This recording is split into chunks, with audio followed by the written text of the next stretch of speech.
everybody. Welcome to another great episode of Wrestling with the Future. I'm your host, Psychic Medium Angelo, joined tonight by the movie maker, Mike Messier. How are you, Michael? Glad to be here with you, buddy. Michael, we got a brand new addition to the family tonight. Good. I want to introduce everybody to our new permanent co-host. This is Dan the Man Sebastiano, nice Italian boy from Jersey who traded the luxury and plush lifestyle of the great Northeast for the hills of Virginia. Why, I don't know, but he lives in Norfolk, Virginia now. How are you, Dan? Welcome to the show. I'm doing well. Thank you for having me. I look forward to the opportunity to work with you. Well, we're going to break in good tonight because we've got an amazing guest with a rich history in wrestling. But before we get to our amazing guest tonight, let's talk a little bit about wrestling. What's going on in the world of pro wrestling, Messier? Well, you still have the empty arena era of pro wrestling, as I've been calling it. Most recently on AEW, they try to make the most of it last week, I think, with the world title match. Yeah. John Moxley defending the title in an empty arena match. I thought it was a pretty good, entertaining, hard-fought contest with him and Jack Hager or John Hager. Hager used to be in the WWE for years and years as the All-American We the People. So he was Jack Swagger, right? Correct. Now I think he's Jake Hager. So, well, that's his shoot name, I believe, is Jake Hager. And he's doing Bellator MMA, which is also a shoot.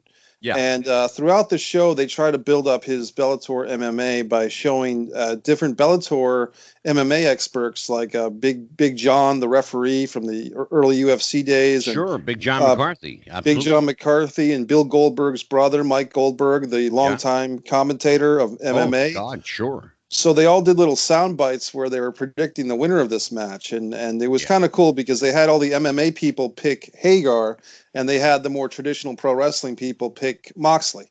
Imagine that. Yeah. And I think of all the matches we've seen in these empty arena situations, the people that have stood out for me across both companies really are Chris Jericho and I think Drew McIntyre, the new WWE champion. I think let's talk about Drew. Sure. I gotta tell you, what bothers me, first of all, I think the guy is an amazing athlete. He's got a great gimmick. He's got a great look. What bothers me, really, and I don't understand it, but they waited till now to let this guy's personality come out when there's no people to appreciate it. Okay. That really just like I just don't understand. Dan, chime in here. You're absolutely right. That was a hard moment. He defeated Brock Lesnar at WrestleMania. You crowned your new top star, your new face of the company without a fan reaction. That's not really a clip you can play over and over again. That's not the crowd booing the Austin 316 promo. That's not Hogan pinning Sheik. It's an empty arena of silence and back, not even background. Yeah, and that's the point and you just picked up on the point that I made, which was what a time to shine when nobody can appreciate it. Yeah, which, if I may, I think it's, you mentioned Jericho and Moxley, how you can see who was trained to perform as a wrestler and who was trained to perform as a performer. Watching these empty arena matches, half the wrestlers come out, sports entertainers, depending on which company you're talking about. Yeah. Half the wrestlers come out and they play to a crowd because they have no other knowledge of they hit their big spots and they look for they put their hands up or they look for the moment and it just doesn't work because there's no crowd reaction. They're Dan, not what do you make built. What do you make, Dan, of AEW using other wrestlers to fill in as the crowd? With the baby faces on one side, heels on the other. That I've only seen that once, and I was never trained as a wrestler, but I have seen what you could call a training match, and that's what it was. The other wrestlers in the school were in the crowd, kind of cheering you on, throwing the comments out. That's what that reminded me of. It was an old training match. Yeah, and a lot of people akin it to the indie circuit. Basically a lot of the guys, particularly in the AEW, a lot of these guys, Mike Messier, came from the Indies, right? In fact, many of them right off the Indies. I did wrestle Yeah. a few matches myself a long time ago, and I can tell you that we had shows. And the group I was in was called Power League Wrestling. I wrestled as Mad Dog Mike Messier. And I can tell you there were nights or days, because we did a lot of Sunday early matinee shows, where there was more wrestlers in the building than fans. And Yeah, that's most of the time. yeah, and it's kind of a lonely, empty feeling, and you start to question yourself and what am I Yeah. doing with my life, and all that type of stuff. But Yeah. I think that the wrestlers, I happen to think that Drew McIntyre, it was a good idea that they went with him to win the belt. Having a Yeah. little feedback here tonight. Yeah, it's Karen McDaniel's phone, I believe. Okay, Karen. Oh, I'm sorry. Go ahead. Well, I was just going to say that I think Drew McIntyre, to me, it's working. And I would say that if they were to have kept the belt on Brock, it would, and say, okay, we're going to wait till SummerSlam. Well, guess what, folks? What if SummerSlam came and this social distancing and things weren't over yet? Were we going to keep the belt on Brock for a year and a half? We know what would have happened. Oh, Brock my would have God. had a contract issue. He would have negotiated. He would have wanted more money. And probably McMahon eventually would say, you know what, I'm not going to give you more money. And then they just vacate the title for the third or fourth time. And that's only a title that's been, well, that's the WWE Universal title. I'm getting confused with the two titles. But my point is, I think they did what was, quote, best for business. They took the belt off of Brock. They put it on Big Drew. And yes, it's not the best hand to be dealt for Drew McIntyre, but that's the hand he got dealt. I think he's doing an A minus, maybe an A job with what he's got to work with. Well, and I'm Mike, give the guy a chance. your confusion as to the titles is Sure. justified, greatly justified. In fact, they have entirely too many titles. That's one of the problems. My dog is. I'm going to kill my dog right now. Your dog's getting upset about the too many titles. One of the problems they have is that there are entirely too many titles, and I mean, you got the Tuesday night title, you got the Wednesday afternoon title, the 24/7 title, whatever. Hold on a second, Rocky. This is ridiculous. Hold on, folks. Let me kill my dog. I'll keep talking. I'll fill the spot. Basically, guy from Jersey with a dog named Rocky. There you go. I would say, Dan, that, and for the listeners, anytime you have more than one world title in the same company, you're going to have problems. The only time I can remember, and Dan, you might remember this, is the WCW in 92, 93. For about a year and a half, they recognized the NWA world title again. Yeah, and I remember that. The best reign, I was actually lucky enough to be there to see Barry Windham beat the Great Muta in Nashville, North Carolina at Super Brawl 3. And to me, that was a different feel and a different vibe than the WCW World Champion, which was Vader. So you had two world champions with distinct different lineages. They were both heel champions, which was interesting. See, and that's... Oh, I'm sorry. I thought you were finished. Oh, they kept them away from each other, and so it had a different vibe. And what are your thoughts on two world titles in one company, Dan? Well, what you just had was actually a great example, because at the time, the WCW title was your big heavyweights, Vader, Ron Simmons. It was the heavyweights, and the NWA title, Muta. You had, like you mentioned, with Barry Windham. That was your workhorse technical championship. The problem that the WWE runs into now is, one, you have, like you said, they have way too many titles, but the fact is they don't build around them either. I mean, when I was a kid, your mid-card titles, your United States title in the WCW, NWA, and then the Intercontinental title. I mean, you look at the early WrestleManias, Intercontinental title matches were always the best one on the card. That was your workhorse title. I just watched Raw and SmackDown within the last couple days, and I can't remember off the top of my head who the Intercontinental Champion is right now. I can't either, to be honest with you. It might be. You know what? The problem is, Dan, Sami Zayn. That was the whole. He won it in the 3-on-1 match, and then that's right. Well, the problem is they're not champion long enough to get to know who they are. That's true. Yeah, That's you have. I mean, this is almost Vince Russo WCW era, where you'll have 10 or 12 title changes a year. The era of the 2, 3, 4 year title reign. I understand that in the modern wrestling, you can't have that, but you can still have your Becky Lynch has been the Raw Women's Champion for over a year now. Brock Lesnar had the title for what, it was like 10 or 11 months, his first reign.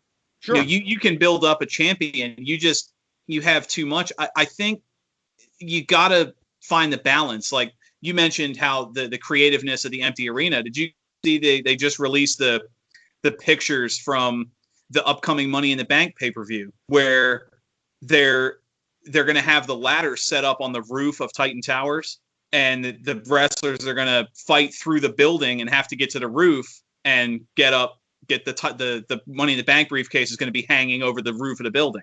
You know, that's creative. That gives you something to do, but you have these creative moments. And the old guy's going to take exception to that, and I'll tell you why the old guy's going to take exception to that.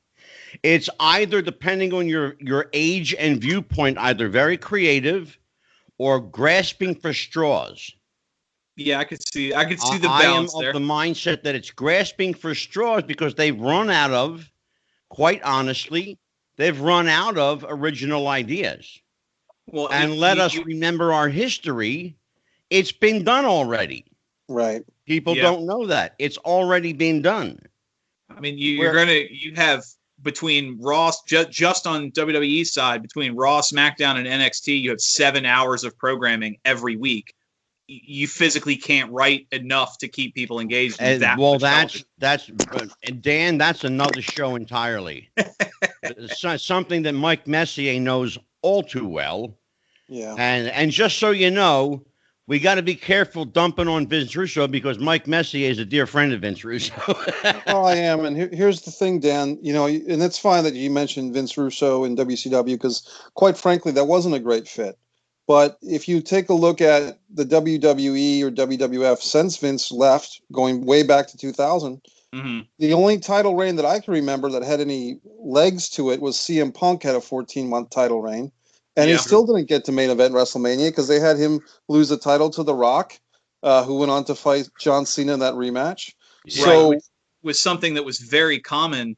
Even, I mean, JBL, I think he was champion on SmackDown for about a year, if I remember correctly. But you had champions that took a back seat to storylines.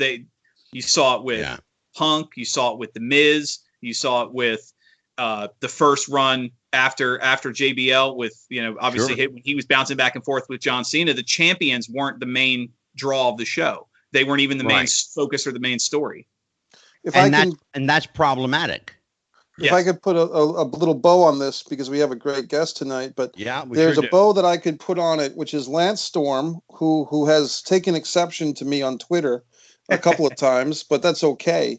Lance Storm, before he got hired to work with the WWE and since fired from WWE in the last couple of weeks, but Lance Storm, when they were doing that wild card thing on Raw and SmackDown, when the wild card wrestlers can go back and forth, Lance Storm tweeted, how about making the champions the wild card wrestlers and the titles, all these 8 or different titles go back and forth between Raw and SmackDown, and only your champions can go to the different shows and the challengers stay to their evening.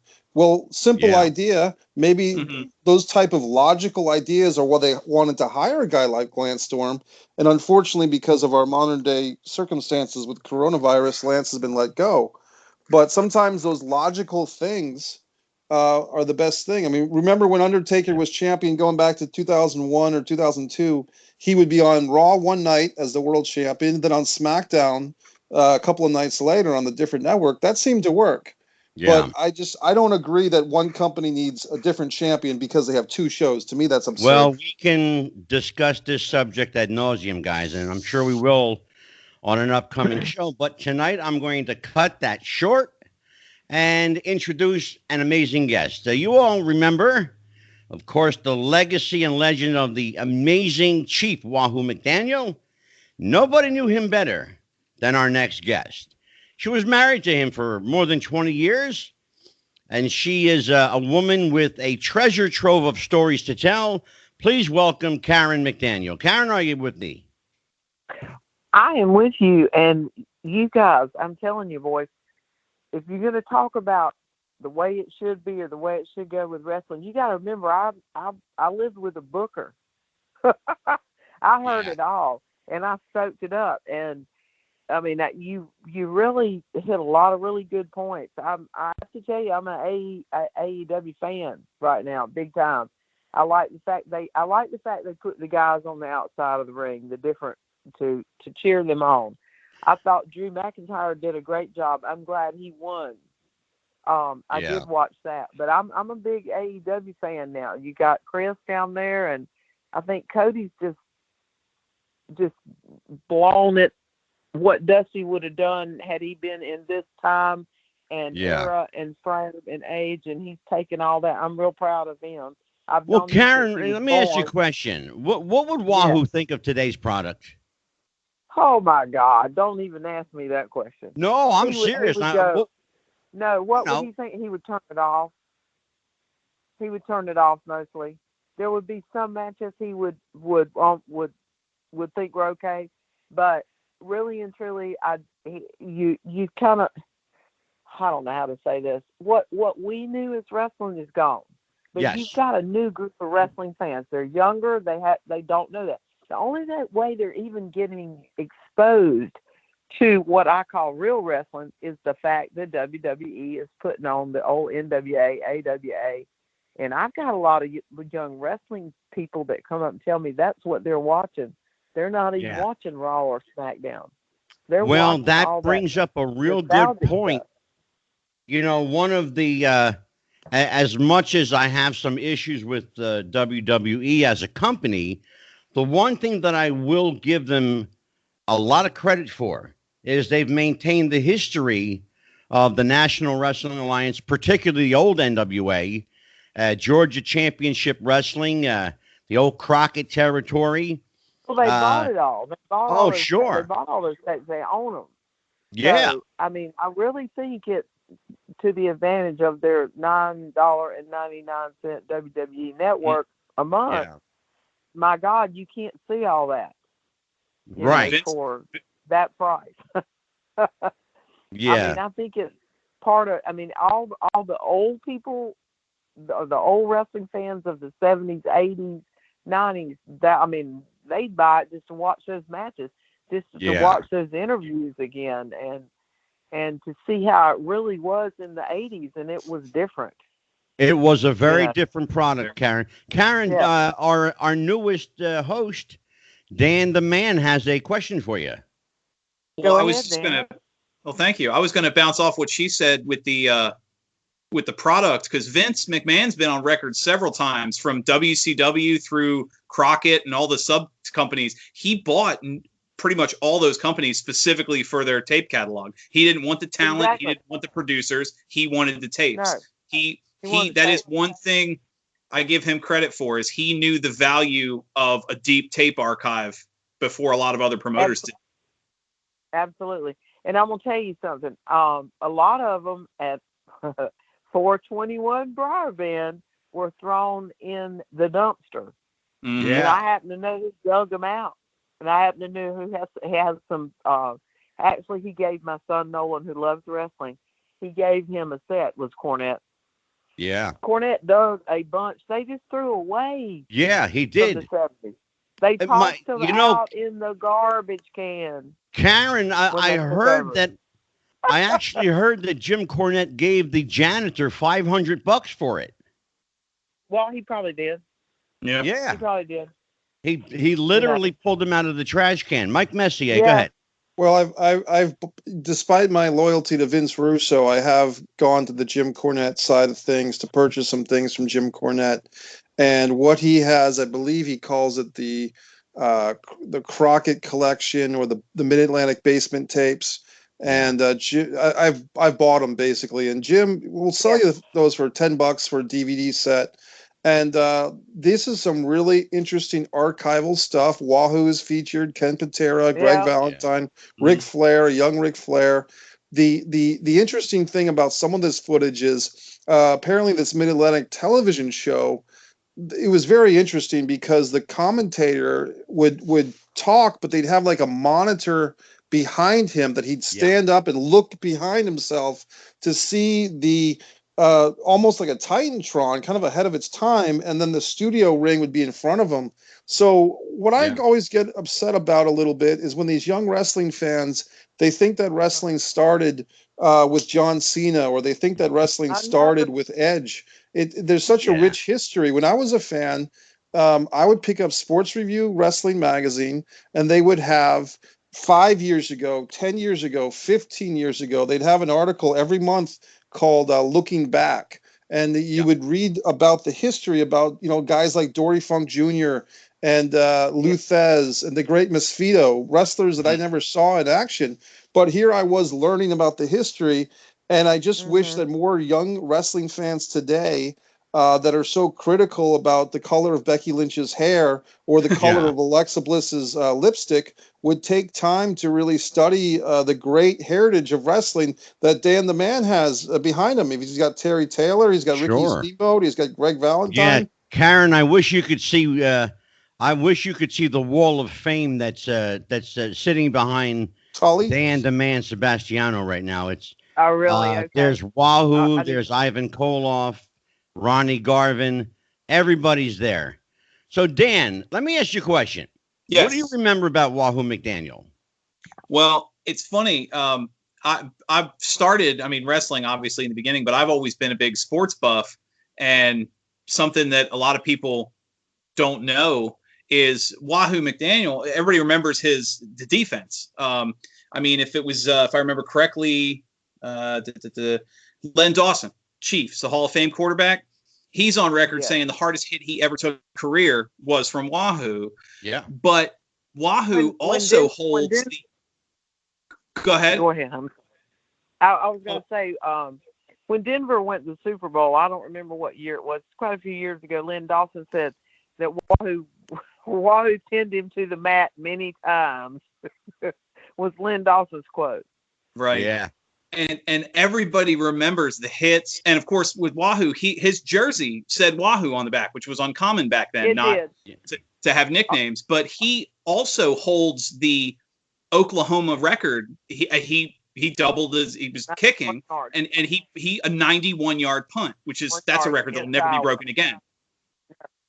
He holds two records that have never been broken: a 91-yard punt against Iowa and an 86-yard touchdown down pass from Bobby Boyd. He called it. There you go. Back then, Iron Man, offense, defense, and special teams. He's also in New York. In New York, when you talked to me last week about the name, somebody had given him the name Wahoo in college. The thing that they were really mentioning about in the arena, in the football, was that people would chant because he was a middle linebacker. Yes. And he would sack the quarterback, and they'd go, "Guess who?" And the fans would go, "Wahoo." And Wahoo McDaniel. I do have a picture of this. I'll send it to you if you haven't seen it on my Facebook. I actually have, Karen, and I think what we want to do now is to remind everybody that last week Mike Armageddon Murphy was relating a story about Wahoo. Yeah. He had the gist of it, but he had the details a little skewed. So that's what you're referring to. Yeah, so, I'm referring to the fact that Wahoo was Wahoo's name. When he was growing up, his dad was called Wahoo. He owned Wahoo McDaniel Welding Works in Midland, Texas. The sign was there. His name was Wahoo way back then.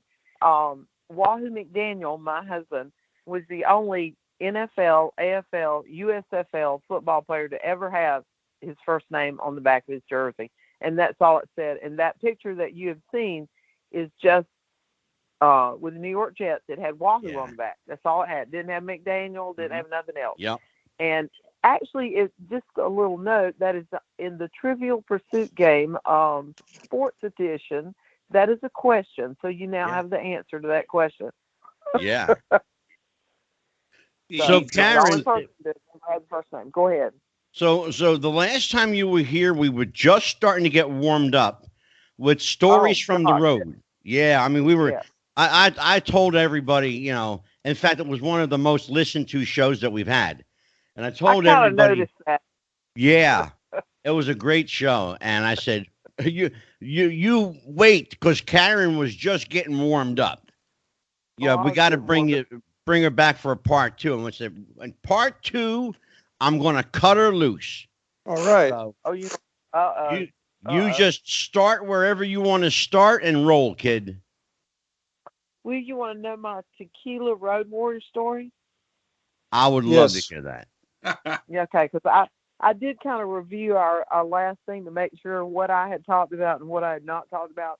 Yeah. But if you were a wife in the Mid Atlantic territory, which was where we spent most of our time, up in Minnesota, yes, but most of mine and Wahoo's time together was there. Yeah. If you were a wife, if you went out drinking with the boys, you had to hang with the boys. If you couldn't drink with the boys, you didn't get to go. Yeah. Okay, so That's I true. go out to the known bar called Whispers there in Charlotte, very popular at that time. Yeah. And I'm sitting on a bar stool facing Wahoo McDaniel. I've got the animal behind me and the hawk behind Wahoo and Paul Ellering standing in front of us. And they're getting shots of tequila. Well, it was Cuervo 1800 was what was popular then. And I don't know that I drank much tequila, but I was doing shot for shot with them because if you get to go, you got to hang with the boys. So I knew there was no more shot I could do. I knew it. And so I took the shot and I threw it over my shoulder, my right shoulder, and it landed on the animal's foot. Uh-oh. And he leaned over and he said, "Don't worry, I'll never tell." The next day at TV, I've got every single wrestler calling me at home saying, "You can't hang, you can't drink with us, you can't go no more." And I don't know how many years later it was that I did see Animal again, years later. And he walked right up to me and said, "You want to do a shot of tequila?" And I haven't done a shot of tequila since then. I can't even smell it. You know, Karen, the last time you were on the show, you were telling everyone that your best friend dated a young man by the name of Ric Flair. Yes, she and I Everybody grew up that I together. know, I've been around this business a long time. Everybody I know has a Ric Flair drinking story. So I would imagine that Karen McDaniel is no exception to that rule. So you've got to have a Ric Flair drinking story in you somewhere. Well, we would have the parties now, Okay. and I'm not going to kayfabe on this. The parties would be at mine and Beth's house, which would be Beth and Ric Flair and Karen and Wahoo McDaniel. We'd have the parties at Beth's house or whatever. So we'd be over there preparing for the parties all day. Mhm. And I remember Rick in a pair. I said, "God, Beth, he is not going to wear those green pants, is he? Please make him go change them," because they were loud and obnoxious. And but he would get drunk, and I had made the flower arrangement for the table because I'm crafty. You know, I think we've all discussed the fact that I'm crafty, and I don't look like Aunt B. That's what people say to me. "You don't look like you could sew. You don't look like," and I'm like, "What the hell am I supposed to look like, Aunt B?" You know. Anyway, I'm crafty. So I had made a beautiful flower arrangement. Well, Flair had gone into the living room, and it was way into the party, and it was, it was the heels and the babies because we couldn't go nowhere. We had to have a party at my house or her house or, True. and she and I would prepare the drinks and the food and everything. Well, he was standing on the coffee table, and he'd taken all his clothes off, and he was standing there with the flower arrangement over his, private parts. And some girl that went in there said, "You need to do something about your husband." Well, she walked in there, and the only thing she could see was the flower arrangement that I made. She said, "Put that up. Kara just got through making that." It wasn't the fact that he was standing there naked. It was the fact he had messed up the flower arrangement. That's hilarious. That's a hilarious story. But there's lots of those. Flair would shut up. They would, what did they drink back then? Oh my God. Tequila Sunrise and the shots. He would set up shots for everybody. Karen, what would happen back in the day? What would happen if, God forbid, baby faces and heels were seen together? Oh no, they were fined, and I mentioned that on the last show. If she and I went to Martha, we like to go to the mall and eat at Martha's cafeteria. We were just Southern girls. We wanted some vegetables and stuff, and we would incognito. I mean, I would wear a hat or something, so if anybody saw us that might know us, we would go and eat at Martha's cafeteria when they left to go to their towns in the afternoon and do a little shopping or whatever. But they would be fined like $500 if we got caught together. $500. I mean, yes, seriously. Wow. And if they were late for the matches past 7:30, anybody, if they didn't get there past 7:30, they got fined. Amazing. I mean, it was really, it was different, and God forbid if you ever got caught together, Well, yeah, that's a whole nother subject. We haven't even begun to discuss that one. What would happen? The business, and you and I have. Oh well, they'd either be fired, gone to another territory, or fined a big fine. Yeah. And you and I kind of discussed this last week. I told you that when that 2020 and that Mansfield came out, and I said, oh yeah, Eddie Mansfield. That Wahoo almost had a heart coronary. He said, my business is over. It's done. Yeah. He really felt that way. Is that you didn't? That was just something you didn't do. Yeah. You didn't. Dan has a question for you. Go ahead. To carry the point there too, that was when I was a kid, to share my age with the group, that was a big deal with up in the Northeast. The Sheik and Jim Duggan were arrested driving together, and that was because they were in the middle of a feud. That was a huge deal in mainstream news. Like, these two big TV stars that hated each other were apparently friends behind the scenes. Oh, 1987. Well, Yep. And what year? 1987, about April, I believe it was April of 1987, because it was shortly after WrestleMania 3 when Duggan hit the Iron Sheik with the 2x4 during the match against the Killer Bees. Mm-hmm. Yeah, and we should point out that Jim Duggan got fired after that. 88 or 89 that Mansfield went on 2020. It was actually 1985. It was February of 85 before WrestleMania 1. Okay.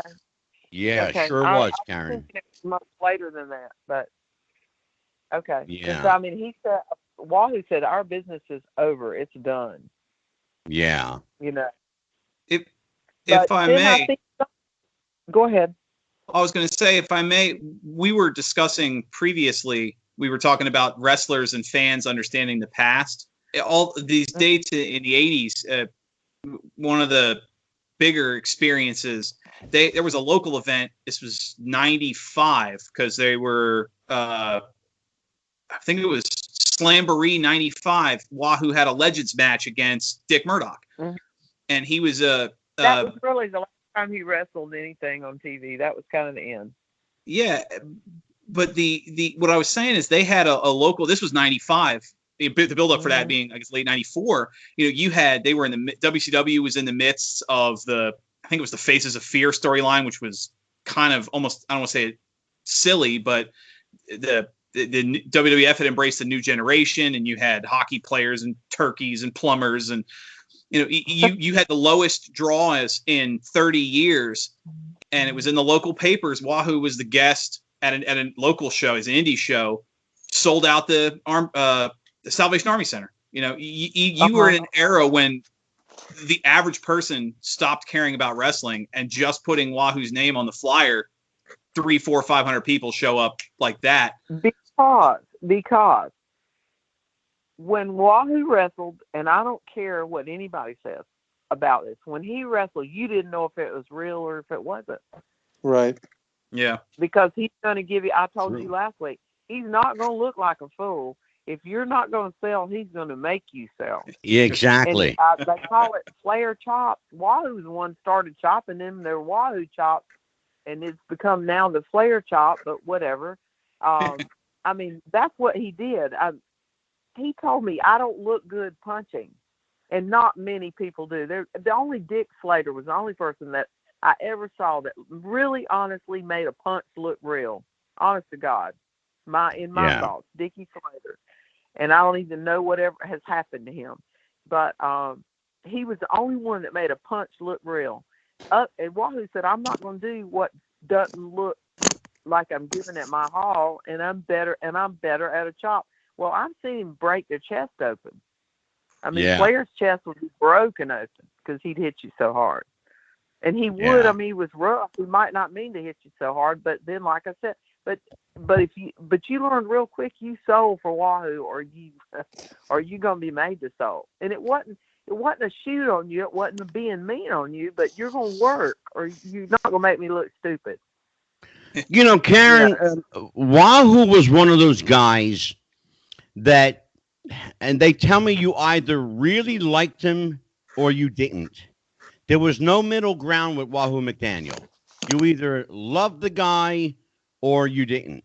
The people who didn't love him or like him generally feared him. Did he carry that persona with him, or was that something that? The way I would put it, and I'm just going to be blunt with you, the Sure. way I would put it, people who didn't like him couldn't carry his jock strap and were probably jealous. Okay. You won't get I'm an serious. argument from me, Karen. Absolutely. No, serious. I mean, that's about the way I say it. You could not help but like him. He was a likable person, and like I said, he would do anything for anybody, especially the underdog, the person who I can't remember this wrestler's name. He worked Mid-Atlantic, and Wahoo was a booker, and he was talking about doing this and doing this and doing this. And Wahoo sat him down. He said, told him, and he's told me this. I can't think of his name right now. He said, "Listen, you're never going to be a main event guy. You're not going to be a semi-main. You're a middle of the card on down." He said, "But if you will listen to what I'm telling you, you will have a 20-year career. You will make good money. You will support your family, and you will do it." And this guy told me, I listened to him. I stepped back and I thought he's exact. I mean, in other words, this guy didn't have the Ric Flair charisma, didn't have the, and Wahoo told him the truth. He would be very blunt with what he thought about you. Sure. And this guy told me, I took his honest opinion, and I stayed right there. And I worked till I was 40-something years old, and I bought a house in Charlotte. I paid for it. I had a good life, and I can't think of what his name is. He probably knows me if he hears me talking about him. It wasn't Arn Anderson, was it, by any chance? Who? Arn Anderson? Sounds like something Arn Anderson. No, Arn went all the way. Yeah. I mean, I'm talking about this was a middle of the card. Maybe George South or Gene Ligon. Called underneath guy. It wasn't George South either, no. It was what we called an underneath guy, which I don't like that. Carpenter. We call him an underneath guy, you know. Yeah. We didn't use that term A team, A string, A, what do they say? A team? Yeah, the A team, the B team, yeah. They didn't use that back then. They just said the underneath guy and the main eventers. That's what they called them back. You know, the A-lister. They didn't call them A-listers. A-listers. They didn't call. I never heard that phrase until maybe the Miz. An A-lister. They didn't call them that. What else do you want to know? Karen, this is Mike Messia again. You know, you were speaking about 5 minutes ago about Ric Flair and Wahoo and their relationship. And I recall that just before Jim Crockett Promotions really took off, kind of like in the summer of 85, there was a program, late 84, early 85. They called it the Super Feud. And on one side, you had Ric Flair and Ricky Steamboat. And then later on, Dusty Rhodes kind of got in there and took Steamboat's spot against Tully Blanchard and Wahoo McDaniel. And Wahoo turned heel for about 8 or 10 months. And the way he hated it. Well, let me just get there for a second. But I remember there was a match, a strap match, I want to say in either Charlotte or Greensboro, that was the main event of something called Silver Star 85, which I don't even know was ever videotaped or released on videotape. But the main event was Wahoo McDaniel versus Ric Flair in an Indian strap match for the world title. And I just don't know if that match has ever been released on video. I wish it was. But I just wanted, you kind of got to the answer of my question as how did Wahoo feel about going heel for that 8 or 10 months? I'm sure that there's a strap match between them did take place. I don't really ever remember seeing it. Someone actually, and I was there during this. They would go 1 hour at Broadway. They would just Yeah. absolutely kill each other. It was awesome. I mean, again, nobody could do what they did together. Yeah. Or Greg Valentine. Now I've seen Oh, the yeah. tapes of him dad, but I didn't come into the picture until after the plane crash, and his dad was already paralyzed. Greg's dad. So I Yeah. never actually saw them in person wrestle, but I know him and Greg gave it all. Well, All right, so Karen, they Mike Wahoo mentioned. Hill, the only she's talking about he despised being a heel. Okay. He had a hard Yeah. time Yeah. being a Karen, babyface. Mike mentioned that Indian strap match. Well, there was one very infamous Indian strap match that Wahoo did have against. In fact, he had a program that culminated in 2 Indian strap matches against superstar Billy Graham. And I was wondering if you have any knowledge of that. And they are both on film and both available on YouTube. I was wondering if you had any insight as to what Wahoo thought about superstar Graham, because we've heard that he could sometimes be a little difficult to work with. Superstar Billy Graham. Yeah. Say this: if Wahoo ever had any problem with him, I would have heard about it. I don't imagine Wahoo had much problem with anybody. Why was I that? Was it because he was respected or feared? Probably a little of both. I was going to say, or both. A little of both. He came home one night when we were in Minneapolis, and he said, Ventura, you'll love this. Ventura had sent him a message over, please don't be too tough on him because I just ate a pizza. Wahoo sent him a message out, look out, MF is coming. Oh, shit. So in other words, you just send him a message over to be easy on you, because that was the worst thing you could do.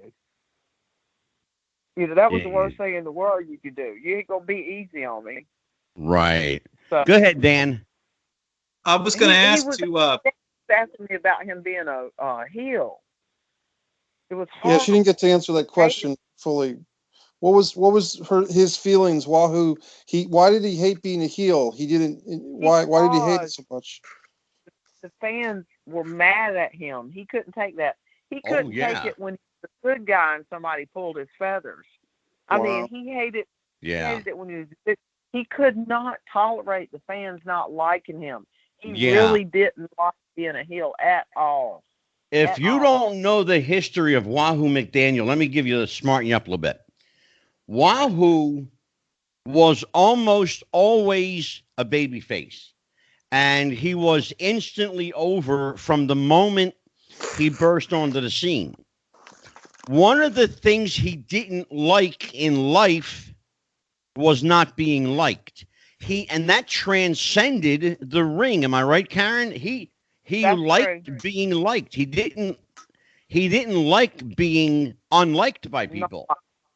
Well, he had been cheered since high school playing football. He'd been cheered. Everybody liked him. Everybody wanted to be around him. So you take that away, well, then you got he's volatile in his own self, but you've got a really volatile situation when he thinks all these fans don't like him. Yeah. You know what I mean? Now, Tully, I'm telling you, I've watched a lot of them. Tully was the best heel there ever was. Tully had that class act, whatever it was, condescending attitude that just was fabulous. He could just be a butt. You know what I mean? And it didn't bother somebody like him. Yeah. You know what, Karen? I got to tell you something. We're good friends. We talk quite often. Karen, I have to tell you something. There's a guy in your favorite organization, AEW. There's a guy there named MJF that reminds me an awful lot of Tully.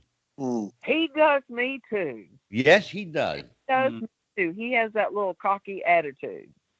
I like that. Let me ask you a question along those lines. Yeah. We talk about, people being reminiscent of other people.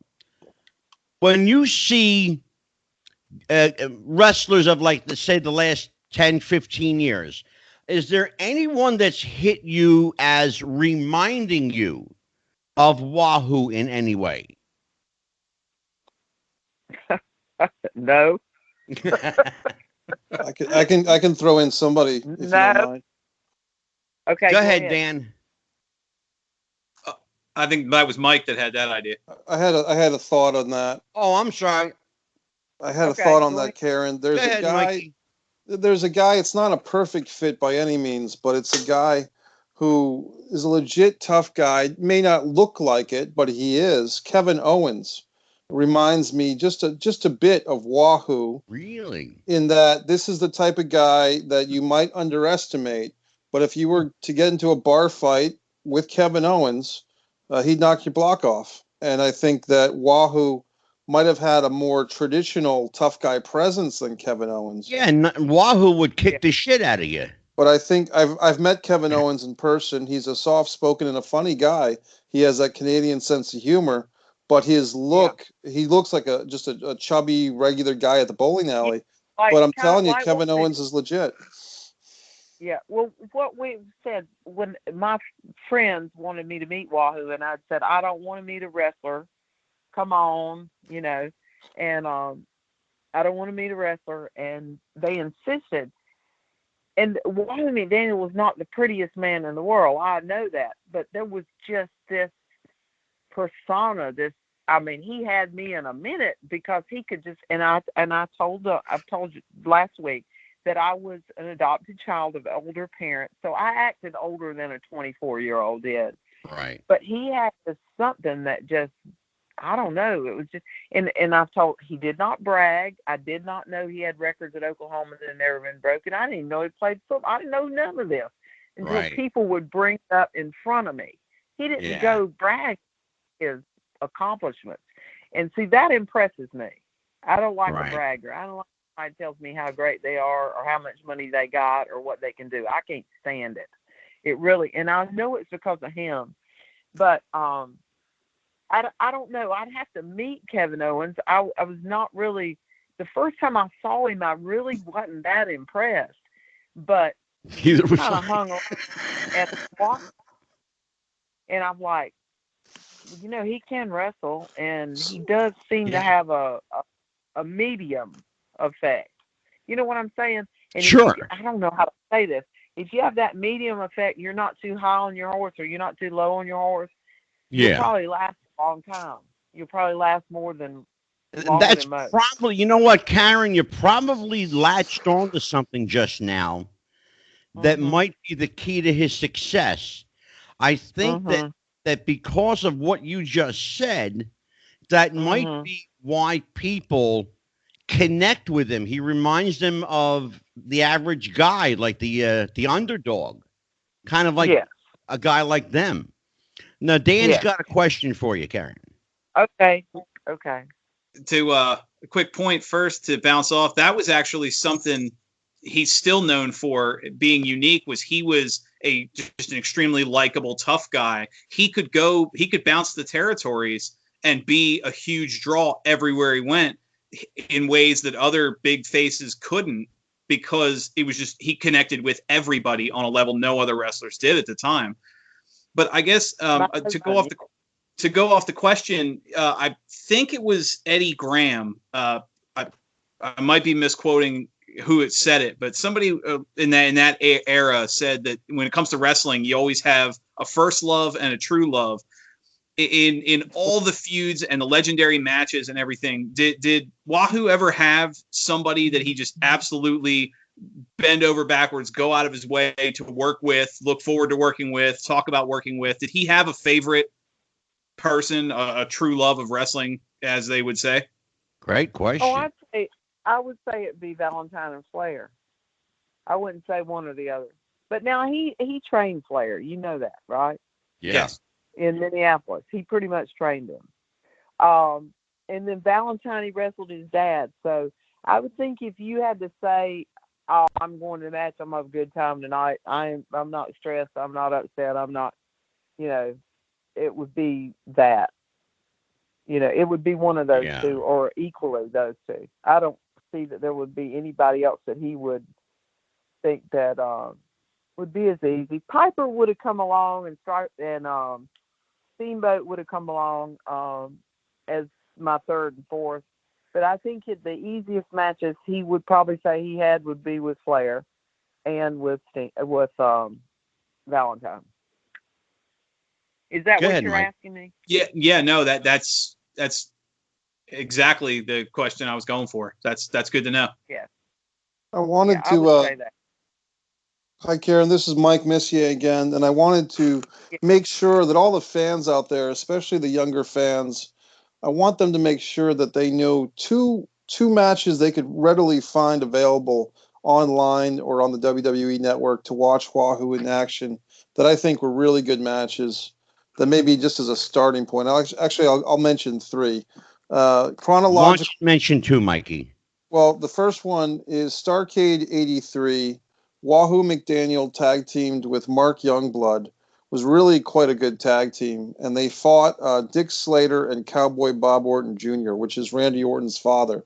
Yeah. And that would be it's a great tag team match on the first half of that card. Really got the crowd into that show. And I won't say who won or who lost, but that tag team of Orton and Slater is what Arn Anderson says is what got him into professional wrestling as a fan. The next match. Orton is a movable worker, and and did you say Slater? Yeah, Dick Slater and Cowboy Bob Slater. Orton Jr. Slater could throw punches. He's the one that made it look real. He's the only one I've ever seen made it look real, and I just say that. Yes. And Then Orton could work.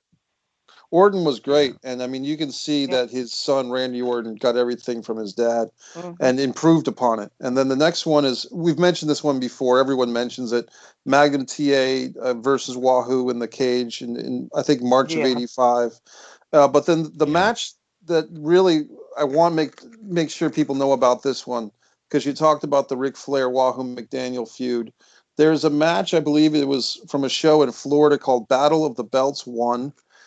These Battle of the Belts shows were aired on Florida television, I believe, for free. The local networks would pick up these shows, I think either from the Eddie Graham Sports Complex or the Tampa Sportatorium or something. But I believe it's on there at the time. He was the booker during Battle of the Belts. We had I was at Battle of the Belts 1 and 2. I have jackets, the fat jackets with Battle of the Belts on the back, mine and his. Wow. That's awesome. That's really cool. But go ahead with your story. He and Flair had a match that was incredible. I want to say, and I'm not going to give away the results, but I think they main evented the first Battle of the Belts, Rick and Wahoo for the world title. And talk about a match that feels like a real competitive fight, not a choreographed Kenny Omega in Japan with the doll fun fest, but two guys who actually believe in professional wrestling and what it stands for, having a real match for a championship that actually meant something, a touring world title match. If the fans want to find the best of Wahoo, the older Wahoo perhaps, in the mid 80s, go ahead. He was older then. Go ahead. Well, I'm just saying that because Wahoo started wrestling, I think, in the mid 60s. So this is a guy who's been wrestling for 20 years at this point. And you know, just fantastic stuff. You talked about watching older wrestling. I'm watching Super Clash 4 on the WWE Network, the AWA Super Clash 4, which I believe was in 1991, and I think Wahoo McDaniel is in the main event World Tag Team title match, which I haven't gotten to yet, Karen, but I'm looking forward to seeing it. So Wahoo's career spanned in the 60s, 70s, 80s, and 90s. Yeah, he was 50-something years old then. Wow. Go ahead, Dan. I was going to say I guess it was closed circuit back then before pay-per-view. His first closed circuit match was in 65, and his last pay-per-view, the one I mentioned earlier, Slamboree, was in 95. So, I mean, you have 60, I mean, in an age when, I mean, in the 80s into the early 90s, in an age when wrestlers were broken down, beaten, in some cases had passed on, he was still one of the biggest draws in the business. That's, I think, Wahoo always took care of himself. Yeah. Well, Wahoo, he really did, Karen. He was, Wahoo, if you looked at him, didn't look like a physical specimen, but he could go. honey, he did go. He Oh, I know. he wrestled. Think about this. Back in there, they wrestle 7 days a week and twice on Sunday. Yeah. He might have a day off every 3 weeks. Do you think he needed to go really work out to have longevity? Oh, And sure. I mean, he might have to have had big muscles and popped up muscles and stuff, but to be able to go a 1 hour Broadway, he Sure. really didn't have to. He was working every day physically. Now, Yeah. the man was the booker in Charlotte. He would be at home. He would get home after drinking at the bar at 2 or 3 o'clock in the morning from the town, and then he would be up. He would run to the office and do an hour or two of the booking, and then he went to the golf course or he went fishing until 4 o'clock. He would come home in the afternoon, take a bath, shower, and go to the town. And I'd be looking at him like, when am I ever going to see you? Well, I knew was by going to this time- ask you, Karen, when the hell did you ever see him? I never saw him. Maybe that's why every you stayed married so long. That's probably right. Somewhere between 3 o'clock in the morning and 7 o'clock. So, but I'd be sewing all night. I'd be sewing till whenever he got home, Yeah. or whatever. So Karen, we've but talked that's the way it about, was. we've talked about wrestling. Well, let's talk about Wahoo the person, and let's get into some story time. So, Oh well. take me on a ride here. Okay. Well, let me think just a minute. I know you're going to do a upcoming women in wrestling or girls in wrestling or that sure sort of am. thing. Ladies' Night Part 2. Well, okay. Well, I'll share a little story with you, and I'm very proud of this story because I made some very good friends. We were in Minneapolis. I hadn't been married to Wahoo very long, and I'd never even seen snow, much less piled up on the side of the roads that turned black. You know what I mean? Yeah, And sure. we lived in Edina, Minnesota, and we were in a condo or whatever. And the female wrestlers sent, by Moolah, the way they did, because they went to different territories too. Yeah. She would send 4 female wrestlers that would stay for a month, and then they would go to the towns and wrestle each other, and they would be there for a month before they'd go somewhere else. Well, Wahoo got them a room next to us at our condo. So I had the greatest time, and I want to say this was one of the most fun, greatest times I had being married to him was with the 4 female wrestlers that were there. And they were Velvet McIntyre, Judy Martin, Joyce Grable, and Wendy Richter. And we had a blast. And Wendy Richter is the one, because like I said, I was 24. She's the one that got me working out, going to the gym. I went with her. She showed me how to work out. She's a cool girl. And I saw them all in 2011. I got to see all of them. Now, I saw Judy last August. I did see Judy. And I've seen Joyce in the last few years. Wendy, I haven't seen since 2011. But we had such a blast. And Wahoo would drive to the towns. Well, since they were going, I got to go too. And we would ride to towns, and I can't remember if it was Judy or Joyce said they would never forget this. I said, Wahoo, I got to pee. Well, he ignored me right on down the road. I said, Wahoo, I got to pee. Went on down there. And Joyce said, all of a sudden I looked at him and said, Wahoo, I've got to piss now. And he went, oh, okay. He found us a place. She said, I will never forget that. It's like he totally, until you just got in his face. He was somewhere else. He was somewhere else. He was driving with all these women down the road. That's funny. Those are like times that you'll never forget in your lifetime. Yeah. You'll never forget those. And Piper, have I talked about Piper at all? Not much. Not yet. Okay. All right. Piper came to the Mid-Atlantic. I don't know where he even came from. Portland, Oregon. Well, yeah, I don't know where all he had wrestled prior to that. But he came, and he was wrestling for Don Owens in Portland. Okay. And came to the Mid-Atlantic. I just thought he was the coolest guy, and I loved his wife, Kitty, and they were very I don't know, they weren't quite the social butterflies that say that me and Wahoo were, or Beth and Rick were the party animals or the so and so. But Piper was, and he brought. Have I told you about when he brought Wahoo home one night? And I didn't really know him. Okay, well, this is a good story. He brought Wahoo home one night, and it was very cold. And there was another wrestler in the car with him, and he had driven. Well, Wahoo was drunk. And he came, and he knocked very nicely on the door. And he said, he had never met me. He said, Miss McDaniel, Wahoo's out there in the car, and he's drunk, and I'm going to leave him out there. I said, no, fuck, you're not. It's 32 degrees. You got him drunk. You're bringing him in this house. So they did. Him and the other, so I didn't take anything off of anybody. Him and the other wrestler drugged Wahoo in the house with his feet under him and laid him on the couch. And I said, okay, you can go now. Well, the next day, oh my God, Wahoo had gotten up. We were in an apartment. Wahoo had gotten up and had bounced off of all the walls before he made it to the bed. And there was blood everywhere, and all over the walls. It looked like there'd been a murder. And oh my God! And we got it was. I got up the next morning. I said, "Okay, well, there's blood everywhere now. We've got to have the walls painted." You know, it was just like a matter of fact thing. It was unbelievable. It was a sitcom. We got to have the apartment painted. But Piper, after that, Piper and I got to be friends, and Kitty was having babies at that time, and he called Wahoo Four Feathers.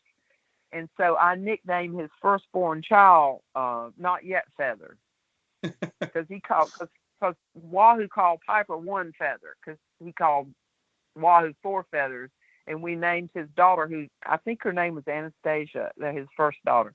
We called her Not Yet Feather.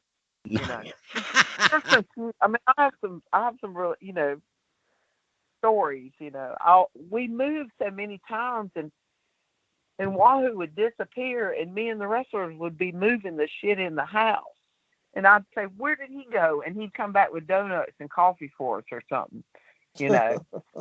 You know, Karen, I drove the damn cars, he flew.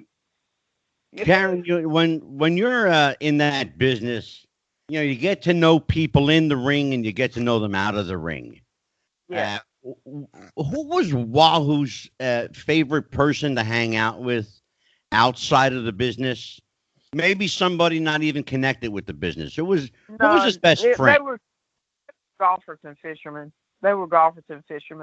Joe Mullis from Charlotte, he fished with a lot, freshwater fishing, golfing. He went to the golf course and played golf. If he wasn't going fishing all day, before he drove to the town and wrestled, he fished all day, or he played golf all day. Now, I was welcome to go. Don't get me wrong. I was welcome to go. I wasn't a great golfer, so I didn't really care to go to play golf. Yeah. Although my son Olin is phenomenal, and he's not even had any lessons hardly. Was that his thing to do to relax, to wind down? I want a little insight into the human being. We know a lot about Wahoo the wrestler. I want to get to know who the guy was. The guy had hobbies. He had a life. He was a whole lot different than most of them. He had a life. You know what I mean? He cared about other people, and he wanted to go play golf. He wanted to go be in fishing tournaments. He wanted to do all that kind of stuff. He grew up that way. The family was like that. They all hunted and fished. My honeymoon was spent in Del Rio, Texas, and me slinging him off the back of the trailer. He taught me how to back a trailer and into the water, and we'd go catfishing all day. I came home from my honeymoon with my hands cut all the pieces from skinning catfish. I mean, he had a life. His life was not wrestling. That was his business. And so few of them, and it's so sad to me, because so few of them know nothing else but that. Ric Flair's one of them. I don't know a lot of the younger people, but they don't have that. I mean, they might have working out in the gym, but they don't have social. I mean, I don't say it was easy for him to leave wrestling or easy for him to leave football, but he had a life, you know. And Karen told me when he got sick. When he got sick, he said, "Karen, you don't understand. I've done more than most people could ever even dream about doing in a lifetime. Yeah. And he was right. He had. You know, Karen, most- you give me an insight into a guy who lived really a fullness of life that few people really get to enjoy. What did the two of you guys do together? Oh, we went fishing together, or we cooked and had parties and watched football. There you Those go. were our. We cooked a lot, and we had parties a lot, and we watched a lot of football. You know, we loved. I mean, I loved watching football as well as he did, and still do. Yeah. And we went fishing a lot. I mean, I caught striper at Clark Hill Dam in a 36-pound striper. He actually took the Road Warriors striper fishing. Both of them, hawk and animal, both caught 30-something pound stripers. Oh, They'd I would never have even paid done to see that. that. I would know. have paid to see that. You can ask Well, Andrew my because- co-host Dan has a questions for you. Go ahead, Dan. You take okay. it for a bit. I was wondering, going on more of you were talking about the life and sports and everything. I'm just curious. I mean, you're talking a multi-sport athlete, one of the best talents he's ever had. And obviously, you know, you talked with the success of fishing and golf. I mean, was there anything he wasn't good at? Like, it's just everything just seems he's just one of those. Maybe it's Basketball. part of the appeal. Did you say basketball? Basketball. Really? His mom told me. You His mom you answered told me. that question quickly. I feel there's a His- story here somewhere. Yes, his mother told me we were so embarrassed we would not go to his games. He could not dribble the basketball. He could not do it. So he You couldn't mean do it. there was Now, actually something the great Wahoo McDaniel was not good at? no, I'm good at basketball. Mm-mm. And Wow. his mother told me that we were embarrassed. She said we were embarrassed. And you got to Oh, my remember, and I God. think I told you this the last time. His actions were from his mother. His dad was a 5'7" Indian, looked like walked off the reservation, which he did walk off the reservation. Quiet man. His mother was a 5'10", that was tall for a female, German. Yeah. And she was very outspoken, and when she got upset, everybody knew it. But she loved her, and she loved me. She really cared a lot. She liked me, and that was a good feeling. But no, she told me we didn't go to. No, we were too embarrassed. So apparently he couldn't dribble the basketball. I don't know. Oh man! But he could do. Now he could have been a professional baseball player too. I mean, he was that well. He did that well in high school. Hey, you mentioned in baseball. You mentioned in part one that obviously the famous anecdote that one of his baseball coaches coming up was George Bush, and that was yes. George H.W. That was something he had mentioned before. George Bush talking about his old sports days was that Wahoo was one of the best baseball players he'd ever coached. Yeah, he was. He was great. And Wahoo said he remembers Junior and the sister running around the field while his dad was coaching. Yeah. Actually, there was a time when he was, I believe, the president, and he was in Charlotte, and Flair was there because he was promoting, the president and Mhm. Republican. I remember that. And Flair said, "This is funny." George Bush walked up to him and said, "Where's Wahoo? Isn't he coming?" And Flair said, "I don't think so. I think he went fishing." And he did. He went fishing that day. Oh, that's funny. He did. But I mean, he cared about it. Another time we were in Florida, and this is a very true story. Hank Williams Jr. called the office, Eddie Graham, the office, and they wanted Wahoo to come and appear on stage with Hank Williams Jr. He said, "I'm not going up there. He'll make me sing or something, and I can't sing." He wasn't going. I said, "Please, let's go. You don't have to sing." No, he'll want me to sing or something, and I'm not going. And he would refuse. He would not go to the concert and go on stage with Hank Williams Jr. because he said he will make me sing, and I can't sing. I mean, did he realize, Karen? Did Wahoo realize how over he was? No. No, he lived life for himself and the people around him. He didn't care about all that. I'm really telling you, he really didn't care about that. It was his business, his living, his money, his people that were close to him. His people might call him selfish in that he wanted to do whatever it was that he wanted to do. It didn't matter if you were a famous star or you were somebody else. If he planned to go fishing that day, he's going fishing. You know, it wasn't anything against you, but people might call that a selfish way, but that was just him. He didn't think anybody was better than anybody else or less than anybody else. He didn't look at things and people. He was different. I'm telling you, he was very different. Well, he was very different. He didn't want anybody to be treated badly. He did not like people to be treated badly. But if you gave him any problem, he would confront you. And he was always, and my oldest son has gotten, the only 2 fights he ever got in school were trying to protect the black boy butter from the white boys, or the fat black boy butter from the black boys. I mean, he was the same way. And Storm too. They didn't get in a fight unless it was to protect somebody. They were ridiculed, or they were, I think that's an attribute for anybody. I'm making him sound like he was the greatest man that ever walked, and he pretty much was. Now, my romantic life as the wife, it wasn't a bed of roses. I told you a story last week. It was not a bed of roses. Yeah. But I will say this, and I've said this before, a little bit of good is better than a whole lot of nothing special. Well, I'll tell you what, you must have done something right, and for that matter, he must have done something right. You guys were married for 22 years. Yes, and at a period of time, we lived in 2 different houses around the corner from each other. I mean, there was a period of time. There were a lot of times that we were shook up, or he didn't act right, or things weren't right. I'm telling you, it was not a bed of roses. But he knew in the end, I'd be the one that was there. Yeah, absolutely, sure.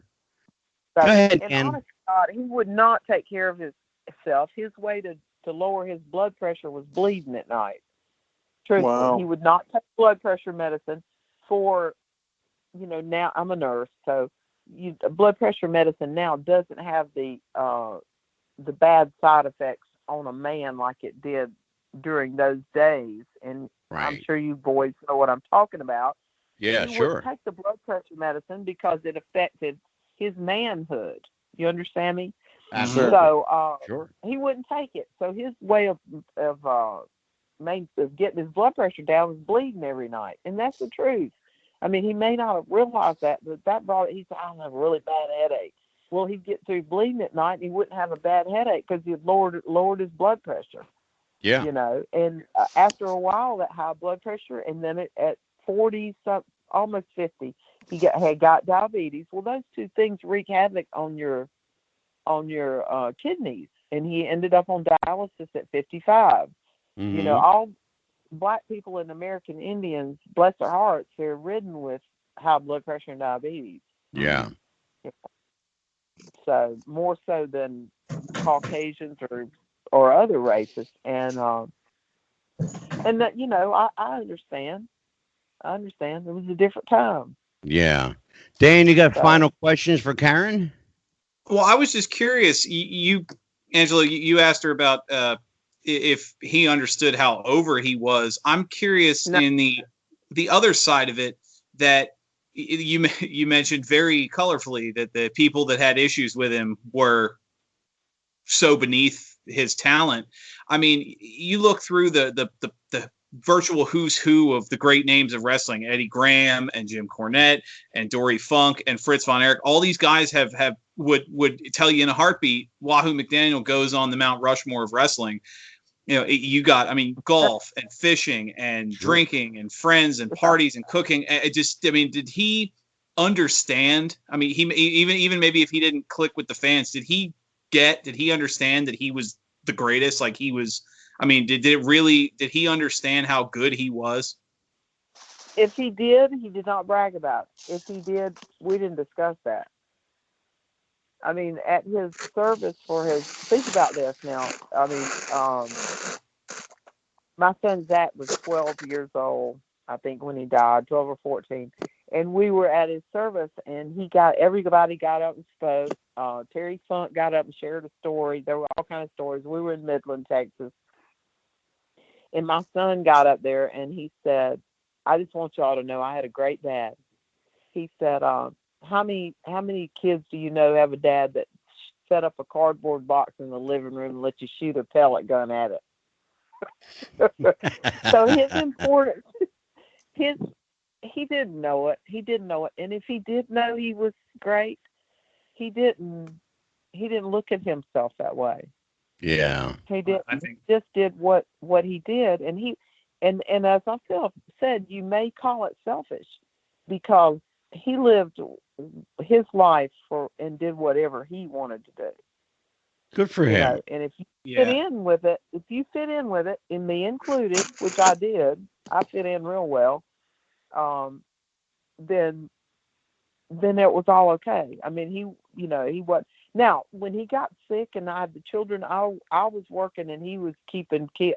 Storm was like not even a year old, and he called my girlfriend. He said, I can't call Karen, she's at work. And my girlfriend comes over there, and he's got Storm, and Storm's just screaming. He was probably having colic or whatever. And she said, this big old man's got this little tiny baby in his arms. Like, what the heck do I do with this? And she said he calmed him down.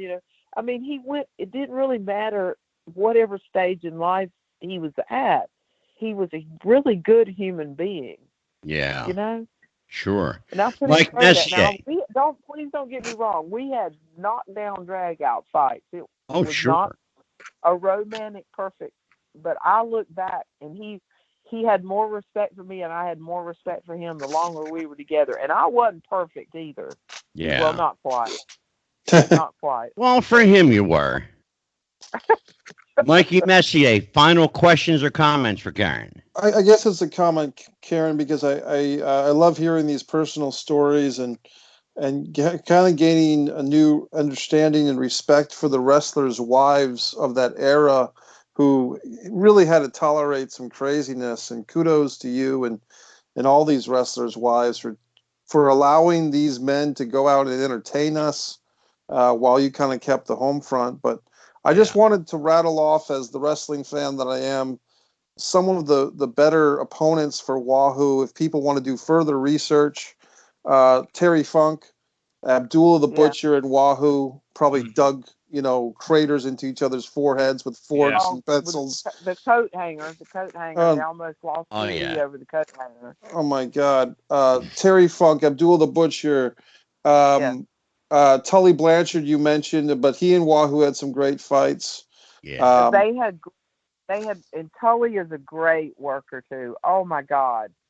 Yeah. He was a great worker. If you watch him, he was phenomenal. Yep. And can I mention one wife that was probably who was my friend, oddly enough, and you're going to think this is ironic, and I don't think I mentioned this in the first show, but I first left home and moved to Atlanta, and there were two girls. We worked in a bar at I-20 and Candle Road in Atlanta, and their names were Michelle and Terry Rubio, and they were from Tampa, Florida. Well, we all got burnt out on the bar at the same time. I said, well, I'm moving to Raleigh where my cousins live. And they said, well, we're going to move back to Tampa. Well, 8 years later, I'm sitting at a wrestling match in Tampa, Florida. And this girl nudges my knee. And I looked. She said, do you have the time? And she asked me what time it was so she could look me in the face. And this was 8 years later. And she said, is your name Karen? And I looked at her. I said, is your name Michelle? And I said, what are you doing here? She said, we're at a wrestling match, right, in Tampa. I said, what are you doing here? She said, I'm married to Dusty Rhodes. What are you doing here? I said, I'm married to Wahoo McDaniel. Now, is that not crazy? Funny. That is crazy. She and I have been friends way before we even knew what wrestling was. She had moved home to Tampa and met him. And she and I have remained great friends. And I call her a lot of times on Wednesday nights when AEW, we text each other. I said, I like this, I like this, I like that, I like this that he did. I'm so proud of Cody because he did this. He stepped out on his own. And I've got to tell Cody, I feel like I'm going to tell Cody you said that. Because, and Dustin was in high school, you know, when we were in Charlotte. So I wanted kudos for her because she was the perfect wrestler's wife. I'll tell you what, that's one person I'd love to have on the show. Oh, Michelle is such a sweet. She's more quiet than I am. I don't know if you get too much out of her. I know, right? Well, you know, Karen, last time you were here, I mentioned to you a story that I heard about Wahoo clearing out a bar. Yeah. Remember that? Well, guess what? Yeah. What? I did some homework and I reached out to some friends of mine. And I have Magnum TA coming on next week. Okay. And the week after that, I have an old friend of yours coming on. Somebody that ran the roads with Wahoo, and somebody, in fact, that was involved in that bar fight with Wahoo. that when he cleared out the bar, it was in Oklahoma City, in fact. That person is Sam Houston. Oh, okay, Little Sam. I love it. Did I say Little Sam? I didn't mean to say that. Sam. And Sam was there that night. Her husband. Okay, well. And Sam told me the story. He said, "What happened?" I can't wait to hear. Yeah, what happened was they had a show that night, and a bunch of the boys went to a bar. There was a guy there, big old, big mouth redneck, shooting his mouth off, and the boys were ignoring him, including Wahoo. They just blew him off until the guy walked around the bar and got into Wahoo's face. Okay. You don't do that. No, apparently the guy found out the hard way. You don't do that. Because the guy proceeded to take his beer bottle, lift it up, and as soon as he did, they knew what was happening next. He was going to hit Wahoo with a beer bottle. Well, that never happened, of course, because all the boys protected, their own. And Sam said that he ran blocker for Wahoo that night. He remembered the whole story, and he said that Wahoo just went ape shit and cleared the entire place out. After everybody was gone, it was just the boys left in the bar, and they had the whole place to themselves. And Sam Houston told me that story. Well, I totally believe that because you didn't do that. That's just not something you do. What I told you is when you mentioned that to me, I said, well, I don't know. My oldest son, he just did that a few months ago. I don't think you're talking about that. And you said it doesn't fall far from the tree. But that, again, was somebody trying to approach him and start a fight with him. Yeah. Well, the guy was shooting his mouth off about how wrestling was fake, and he said, because what does he do? He picks on the biggest guy in the place, right? They always do. They always do. Mm-hmm. They always do. Yeah, but the last thing you want to do is pick on the biggest, toughest guy in the place. And that's the first thing he did. I think they were looking that, especially back then, looking for a lawsuit, Yeah. Looking for anything. Well, Karen, I'll tell you what, you are an amazing guest. This was part 2. We're definitely going to have you. We got to have you back because you got so many stories. Oh, you really do. You just can't shut me up. We gotta say goodnight to you though right now. Okay. And you have a great night, and I'll be in touch with you over the next day. Okay. Thank you. All right, I had a great time. It was a lot of fun. Thank you so much. I tell you what, every time we have you on, our numbers just go through the roof. Well, good. I'm glad to hear that because I've got a lot more cute stories. I've got a lot more stories you'll enjoy. I know. I can get you in touch with Michelle if you want to give it a shot. But I would love to. Sure. It ain't going to hurt. Absolutely. Okay. Thank you, and I appreciate you. You take care. Take All care. right, you too. Bye-bye.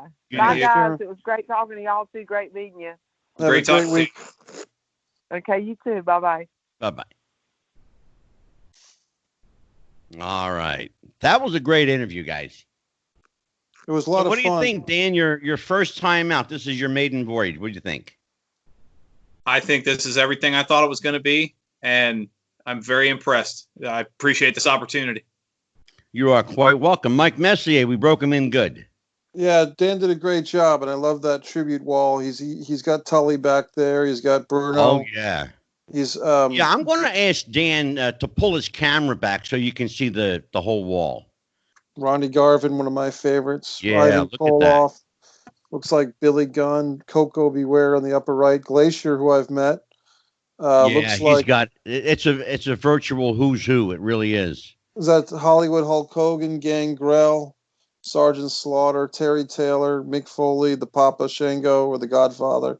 Yeah, and they're all Uh, signed. Yes. Every one of them are signed. Jake the Yep. Snake.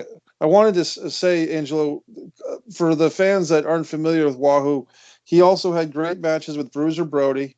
Oh, He sure. had great matches with Abdullah, like I said. He had great matches with Harley Race. Yeah. And probably the biggest feud of Wahoo McDaniel's career, maybe with the exception of the Greg Valentine feud, Sergeant Slaughter. They fought for the U.S. title back and forth, Yeah. and I think in 1981. And I think they traded the title 4 or 5 times throughout the Carolinas. Mhm. The That was Sarge, Mid-Atlantic and Jim Crockett. correct, in the Yep. 81, kind of the 81 era. So a lot of times when people think of Crockett, they think of 85, 86, 87. Yeah. But that promotion was going strong for a while. Mhm. Well, we're going to have Karen back on. Like I said, she's got so many stories. I mean, you think about being married to Wahoo McDaniel for 22 years, and she must have heard everything. And Right. she hasn't even gotten into like the road stories or traveling with him. That's Well, a whole nother show. that's always been the old what's I guess the old saying is if you want to hear the facts about wrestling, you talk to the wives. Exactly. Mm. Exactly. And one of the things that I wanted to do is I wanted to, as I said in the first episode as well, I wanted to get to know who Wahoo the Man was. We had to, of course, talk a bit wrestling, because you can't, how can you, avoid the subject? But I wanted to get a feel for who he was as a person.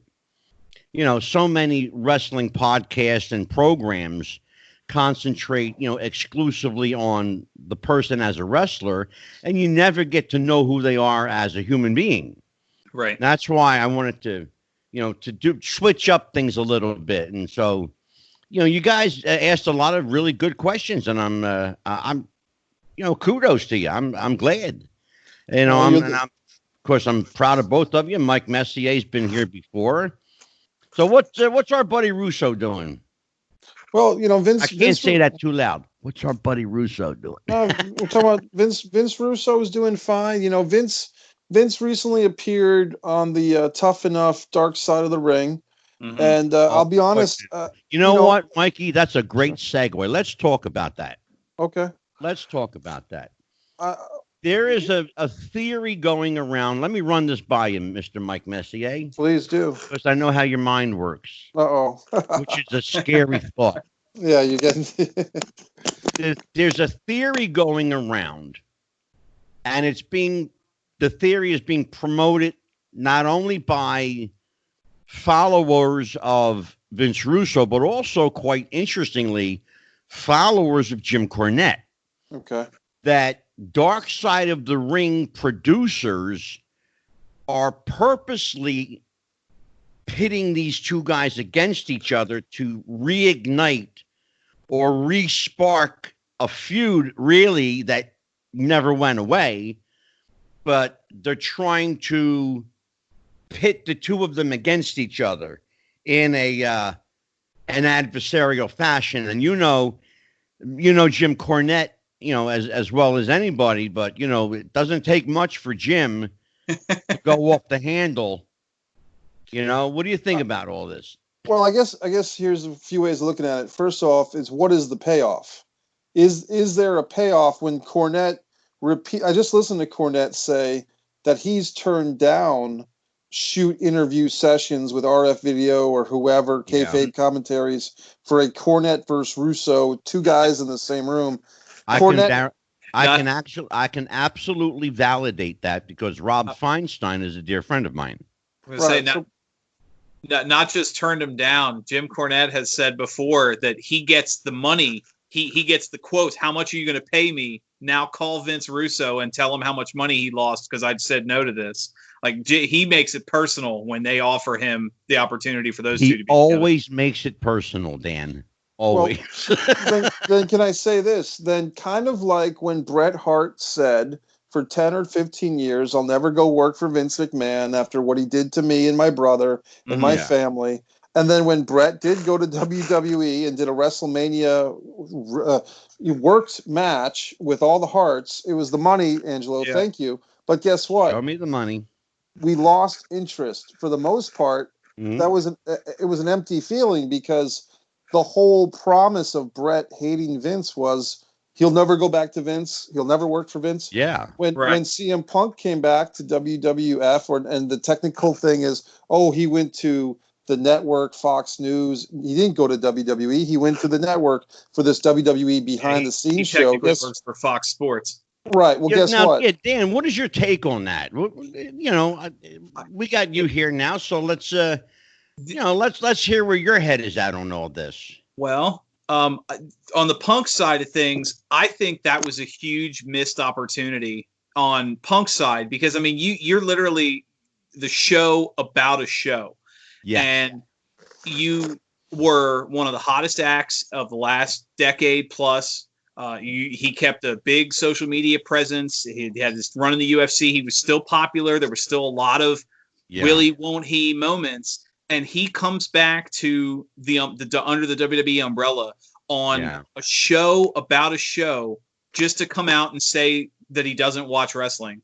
Like it just felt like such a missed opportunity. I mean, I thought it was fun that the way they interacted. It was obvious that they didn't know his answers in advance, which I thought was a breath of fresh air, that it felt like a real interview and not the usually like the overly scripted, like the talking smack. And stuff the canned interview. Yeah, exactly. Yeah. But you had such a missed opportunity there that if he was willing to go back to that umbrella, there's so many other things, even a backstage segment. I mean, you go to, a WrestleMania where they always have the random backstage segment, 10, 15 legends just show up and a few, you put him on screen for a few seconds in a backstage segment and he doesn't have to talk to anybody or do anything. You bring him back for that. It just felt flat to me. So here's my point, guys. The point is that with Bret going back to WWE or going back to Vince or fighting Shawn, CM Punk coming back to WWE, the promise was in the anticipation, the anxiety. Will this ever happen? And the payoff was nothing. With Vince Russo, you've got a guy who I believe just turned 55 or 60. With Jim Cornette, you've got a guy who's, I think, in his early 60s or 55 years old. Not taking away anything from him. Jim's 58, Vince is 59. Right. But if these two guys... Right. But if the point is... Are we expecting these guys to have a shoot fight, a shoot debate?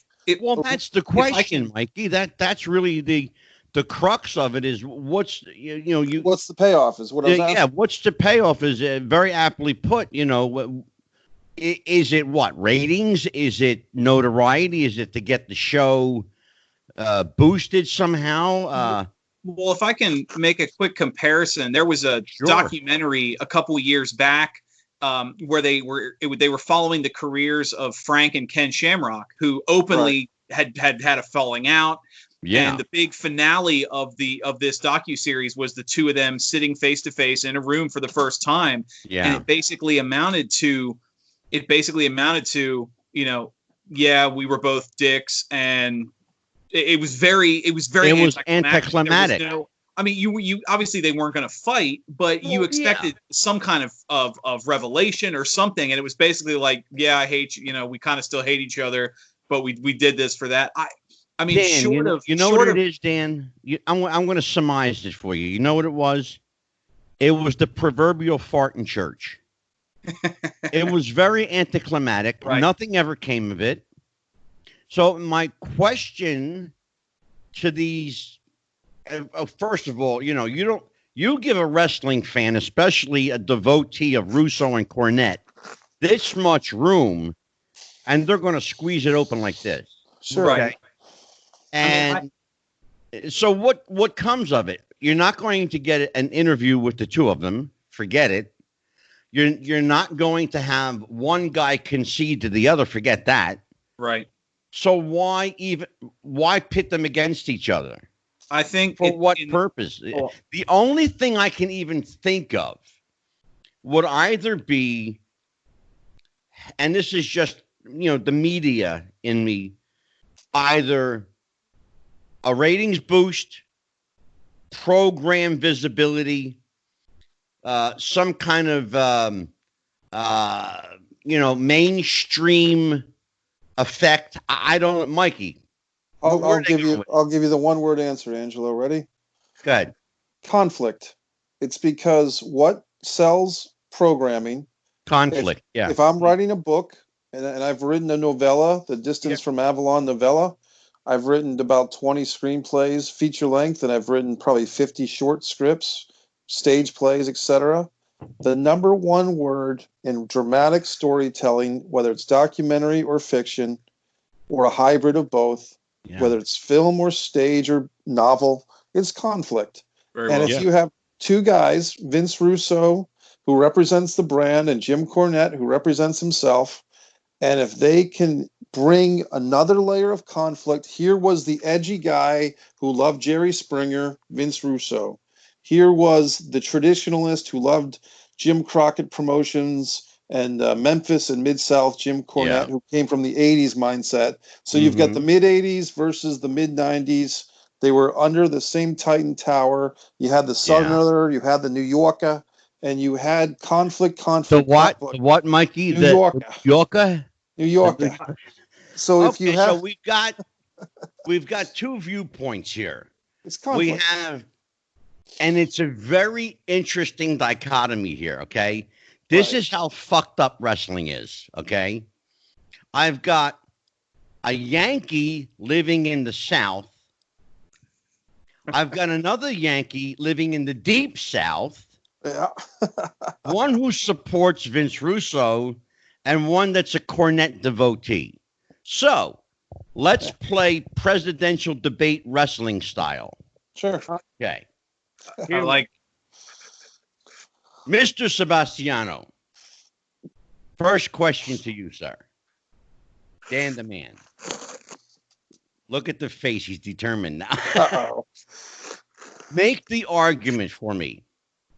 Is Jim Cornette a traditionalist stuck in a bubble, or is he a visionary?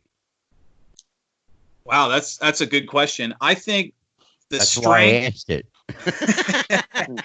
the strength Jim Cornette has comes from his traditionalist views. He said back in the Smoky Mountain days, he was running an 80s promotion with wrestlers born in the 80s. And he has this view of what wrestling is, what it was, what he would. I mean, obviously, he's not a stupid man. He understands what he wants wrestling to be is dead. It's gone. You're never going to put that genie back in the bottle with kayfabe. But some of the little points he makes, you mentioned the match between Wahoo and Ric Flair, I think is a great note to that, is at some point, I honestly, I think probably early 2000s is really when it started, is wrestling stopped being a fight and started being a stunt show. It's blatantly scripted. It's you see the guys doing the little tappy punches to each other while somebody's sitting there waiting to dive on the pile of people. It looks hokey. It's all flippy. You mentioned Kenny Omega. I mean, you have literally one of the highlights of a wrestling show is Kenny Omega wrestling a blow up doll. You book the Invisible Man. You've got wrestlers who, and I'm no beacon of fitness myself, but you have guys who don't even look like athletes. And I'm not talking the Kevin Owens side. I'm talking 120 pounds soaking wet Well, who- Marco yeah. stunt. What's that? That was Marco always stunt. Yeah, that was you don't have to always be. the argument is that wrestlers don't look like wrestlers. Now, You don't have to be. What's a good example? You don't have to be like a Big John Studd or the Warlord. You don't have to be this monstrous muscular guy. Right. But you have someone like, say, like a Johnny Gargano down in NXT, or even Cody Rhodes, who's not by any means a big man, but they look in shape. They look like if push came to Right. shove, they were going to they win. look physically Crap. fit. Sure. But you have so many people who don't, and the story there is the trash TV, Vince Russo, and that was part of the I think really what kind of nailed Jim Cornette's point was in the Dark Side of the Ring episode. They were interviewing Russo, and he said, "You want to kill me over wrestling," and he kind of made it sound like wrestling doesn't matter. You want to. Well, what he said, Dan, just wrestling. What he said was, and I quote, "It's just wrestling, bro." Right, and that's the point. Is it's just wrestling, and then they cut to Jim Cornette saying like wrestling's been the most important thing in my life for 30 years or whatever. Right. But that was the problem. Was Vince Russo went in. Well, he had no experience in the business, and I'm not saying this is a criticism. I'm saying he had the mindset of he was hired into an entity, and he was going to change it. And you have somebody. Let me pick up on that point with Mr. Messier to counterpoint. Mr. Messier, your question, sir. Can I report to Dan Russo Okay. a complete imbecile, or is he a mad genius? Well, I would lean towards the mad genius part, but I'd say it doesn't have to be in extremes. But let me first say to the answer to the point, he had no experience. This is Vince Russo's experience. He took some wrestling classes, I believe, at Johnny Rod's school in New York or New Jersey area. Absolutely. So he was running the video rental shop, and he started doing a wrestling radio show as a pioneer, entrepreneur, whatever you want to call it. Mm-hmm. But just as we all have these podcasts now, Vince Russo actually had to do an old-fashioned radio station, and he had to pitch them. He also wrote for the magazine. Hold on, guys. Hold on, fellas. Hold on. Let the old guy here smarten you up a little bit. It's absolutely true. Vince did radio, but Vince forayed into radio by way of the real pioneer in wrestling radio, whose name is John Arezzi. John Arezzi's Wrestling Spotlight, which, by the way, is co-hosted by Brian Last of the Jim Cornette Experience. John Arezzi is a guy who was friends with Vince Russo, and in fact lost his friendship with Vince Russo over wrestling. So yes, he was absolutely one of the pioneers, but the pioneer in wrestling radio, and the person we can thank for these podcasts, all 700 million of them, is John Arezzi. Thank you, John. Be honest about it. Right. So go ahead, Mikey. Okay, so my point was to say that Vince Russo had no experience. That's something you've learned from the Cornettes of the world, because Vince Russo did have experience.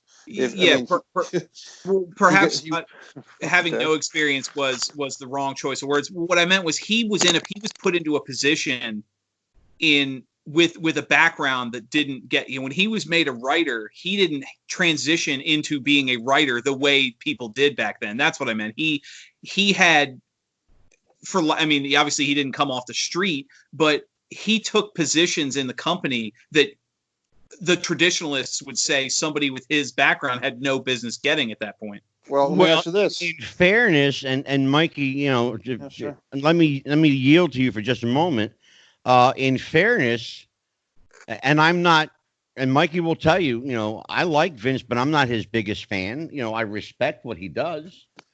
I would like very much to interview him, but in fairness to Vince Russo, Vince does have, and did at the time, and still does have, a journalism background. In fact, has a degree not only in English literature, but contemporary literature.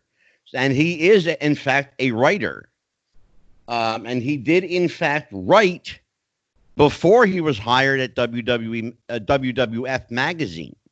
So that much is true. That's verified. That's documented. That's all legit. So, Mikey, go ahead. Continue.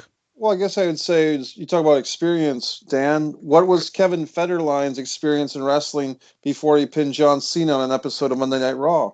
What was LT Lawrence Taylor's experience in pro wrestling before he pinned Bam Bam Bigelow in the main event of WrestleMania 11? Yeah. What was Steve Mongo McMichael and Kevin Green and Dennis Rodman's and Karl Malone's experience in pro wrestling before they were main eventing WCW pay-per-views? The answer is none. So the promoters, Jay Leno, the Chin, making Hulk Hogan sell an arm lock in front of 20,000 bikers who were booing and hissing. So the point is, if you want people who know about professional wrestling running the show, that's when someone like myself and Angelo and probably yourself should all be hired by the WWE to give them some storylines that would actually make sense and make people happy. Well, but Vince McMahon hires people that he goes to on a whim. So I that's just the way it is. We should point out and I'll settle the argument because I'm the old guy and I'm the host and it's my show and that's what I'm going to do. Here's the deal. To put it in Vince's words, and I hate to give Vince Russo the last word on this, but I have to because he's absolutely on point with this when he says, and I quote, "It's all a work, bro. It's all a work. It's a work, bro." Well, I didn't get to answer your question, Angelo. If I could, I'll make it. Go ahead. Not 90 seconds or less, if I can. You asked me, is Vince Russo? Well, what were the two choices? Either a mad genius or an idiot, or is he an imbecile or a mad genius? I don't think he's. Let's put it this way: he's not an imbecile. I mean, Vince Russo is a smart guy. He's also a compassionate guy. If people were to watch his video series, That's Life. Or the show that I was on, A Bucket Full of Chicken Necks, which I have on my Vimeo and my YouTube. You can watch it for free. Yeah. Vince Russo, beyond the confines of talking about pro wrestling, is a well-spoken, compassionate guy. He loves his family. He has genuine concern for people and the state of the future of the world. He's a man of faith. He talks about that. Some people have issues with that. I think what's happened with Vince Russo is a growing bitterness he's gotten for the pro wrestling industry because of situations that he experienced, and some things. The biggest hot topic you can get is Owen Hart. The reason why people blame Vince Russo for Owen Hart's death is because of an angle that the great Roddy Piper ran on TNA Wrestling. Before that angle, and I believe 2002 or 2003, nobody was blaming Vince Russo for Owen Hart's death until an angle that the great Roddy Piper wanted to do to point the finger at Vince Russo for Owen Hart's death. That's what planted the seed for the manifestation of people blaming Vince Russo for Owen's death. Now, let me ask you this. Well, guys. That's like blaming Hitler for killing Christ, you know? Well, here's the bottom line. I'll go, here it is, because we're running a bit long. Sure. Here's the bottom line. Much as they don't want to hear this, and I've got something to say to Jim Cornette, and I've got something to say to Mr. Russo. These two guys are exactly alike. They're saying the same thing from different corners of the ring. They're saying exactly the same thing. If you cut through the minutia and take all the bullshit out, what they're saying is exactly the same thing. To say that, for example, that Owen Hart's death is squarely blamed on one person, Vince Russo, is not only idiotic and imbecilic, it's also not true. Right. Mm-hmm. One person is not at fault. Can't be. It's just not possible. Number two, you can't blame the death of wrestling on one person. So Jim Cornette needs to take a step back and look at his involvement in the death of wrestling, because he is equally culpable. By holding on to those old world values, he's keeping wrestling from progressing forward. Vince Russo, in his mindset, understands that wrestling is already dead and that it's not coming back. And like it or not, call it wrestling or sports entertainment or performance art, whatever you wish to call it, it's not the same product we grew up watching.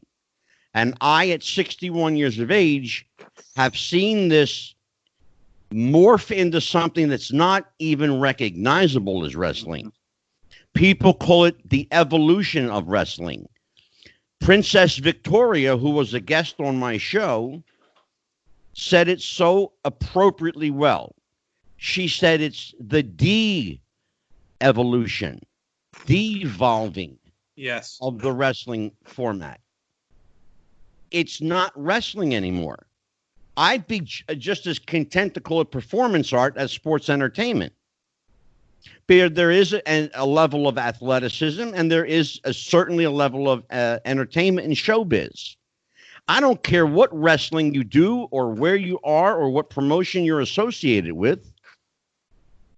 It's not wrestling. It's entertainment. It was when I was a kid, and it is now. It was more believable because people now have forgotten how to suspend disbelief. That's the problem. Mm-hmm. And if you listen to Jim Cornette and if you listen to Vince Russo, they're saying exactly what I just said. Only I said it better and I said it shorter. Well, I appreciate that, Angelo. Having said that, for Mike Messier, who's going to plug his website. Well, I want to say thanks, Angelo, for having me on. Welcome to the team, Dan the Man in Virginia. Thank you. Nice talking to you. Nice talking to you, Dan. I love the Wall of Fame back there. The Avalonia Festival is up and running. AvaloniaFestival.com, distance from Avalon.com, MikeMessier.com. I just want to say one quick thing. When people give the Attitude Era credit, they give the credit to Vince McMahon. When they want to blame people for Owen Hart passing away, they blame Vince Russo. To me, you can't do that. That's not fair. And a lot of people who hate on Russo do exactly what I just said. I don't believe that's fair at all. But thanks for having me on the show. Karen McDaniel's a great guest. Look forward to being on again. You got it. And Dan the Man. Well, I don't have anything to plug. I'm obviously new at this. Well, but, plug social media, Twitter, Facebook, Instagram if you have it. Well, the man dot excuse me, the man dot WWTF is the handle that's used on all social media accounts related to me here. So keep an eye out for that. If parting word there, I agree with you that you blame and credit the wrong person. However, if we're going to play the final thought, I don't think Vince Russo has a dented tennis racket on his wall from busting up a fan. So just final point goes to Jim Cornette on that one. For Dan the Man Sebastiano and Mike the Movie Maker Messier, I am Psychic Medium Angelo. Till next time, we'll see you at the matches. Sorry, Bill Apter, I'm stealing it. Happy wrestling, everybody. Take care. We'll see you again.